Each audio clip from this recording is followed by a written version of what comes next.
Hi friends, எல்லாருக்கும் வணக்கம். இன்றைக்கி நம்ம வீடியோவில் கைன்மாஸ்டர் அப்ளிகேஷனை யூஸ் பண்ணி இப்போ நீங்கள் வீடியோவில் பார்க்குற மாதிரி சூப்பரான வாட்ஸ்அப் ஸ்டேட்டஸ் எப்படி க்ரியேட் பண்ணுறது அப்படிங்கிறத பற்றி தான் பார்க்க போகிறோம்.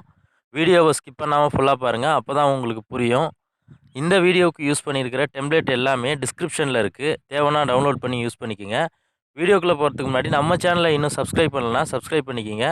கூடவே பக்கத்தில் ஒரு பெல் பட்டன் இருக்கும், அந்த பெல் பட்டனையும் கிளிக் பண்ணிட்டீங்கன்னா நாம் போடுற எல்லா வீடியோஸ்க்கும் உங்களுக்கு ஒரு நோட்டிஃபிகேஷன் வந்துடும். ஓகே ஃப்ரெண்ட்ஸ், வாங்க வீடியோக்குள்ளே போகலாம்.